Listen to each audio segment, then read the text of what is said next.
Welcome aboard. It's Captain G with Global War 1939 Ultra. Axis turn 4. So, let me get you set up here. The balloon has not gone up yet in Russia, but it's about to pop. So, Germany's turn. There were no combat movements at all. He repositioned some of his submarines to make two different flotillas. He reinforced via his two transports as well as his colonial factory in Finland to build up that army group. And he has here in Romania one Axis Minor Ally army group as well as the 2nd Panzer, which has, as you can see, mechanized Panzer Grenadiers, five different panzers, light tanks, tank destroyers, artillery. In this game, one rule that we're playtesting that we like is the fact that tanks can pull artillery, mechs can as well. And then a lot of infantry and elite infantry here with more air.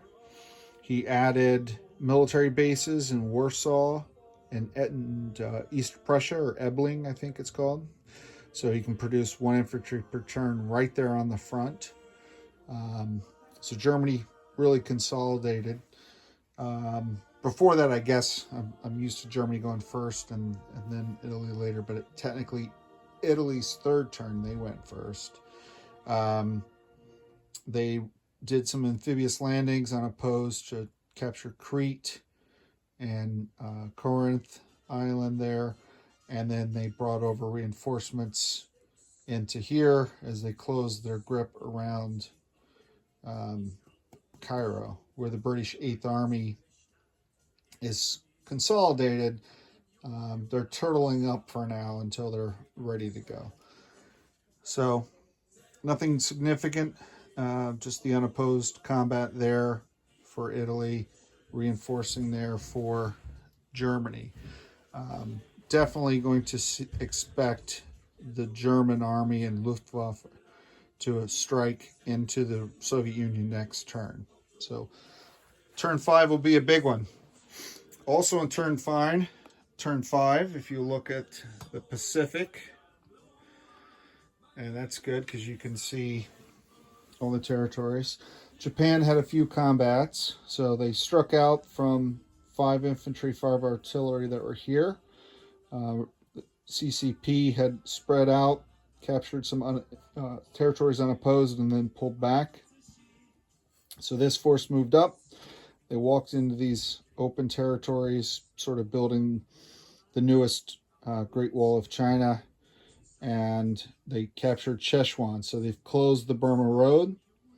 That will cost KMT. KMT may, probably not. There's too much cannon fodder here still. I already made that mistake once. So just surviving and being a threat is probably the best thing that they could do.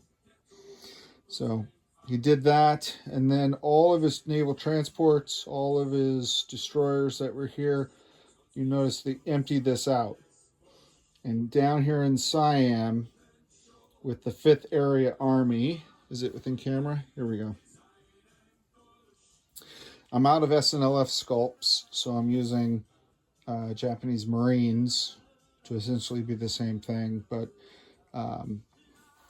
he's got 9 SNLF here, and on this task force, he has, it's barely within range, 9 naval transports, and all these destroyers, but the destroyers can do Tokyo Express, 2 destroyers moving 1 infantry in non-combat. So they can't be used for an amphibious assault, say, if he wanted to spread out and hit these different islands. So he bought more transports. He mapped it out with what he could bring down. He used the factory in Siam to produce 2 more here, as well as a bomber. So he's augmented his air forces.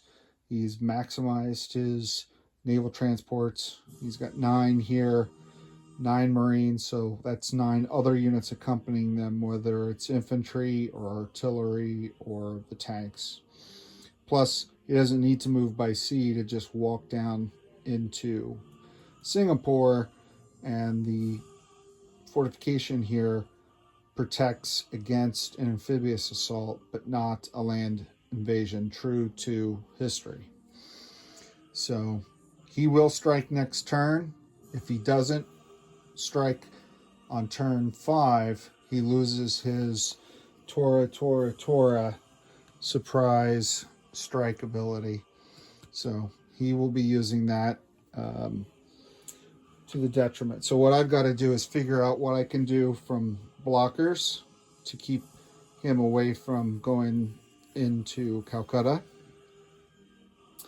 Though I really expect him to spread out and hit as many of these islands as possible. But I have made it as hard as I could for him between fortifications and coastal artillery and multiple units. So we'll see. He can't just send one transport and have a guy walk onto the island. That was my intent with this. So we'll see how we do. Turn 5 Axis will be huge. So turn 4 Allies, we know it's coming, will be our last chance. Now, the Soviets have 35 IPP right now. They need 48. So that is, if I'm good with math, and I'm not, that is 13 away, and we get 2 D12. So it is possible that the Soviets, at least, the Russians, can roll what they need to get to their full income 48, declare war on Germany, eliminating their Barbarossa attacks. That would be ideal for me. If not, then I'm going to take a pounding when he attacks. The U.S. is at 43. They will go up when Germany declares war on the Soviet Union. Not if the Soviet Union declares war on Germany. So that's a trade-off. They would also go up when Japan declares war on Great Britain, or Japan wants to hit the Philippines and declare war directly on the U.S. I suspect he won't attack the U.S. I suspect he'll hit the Commonwealth and the Dutch. But the U.S. will go up, but I don't know if it's going to go up enough to get to 80 next turn. So the U.S. is probably 2 turns away from joining the war.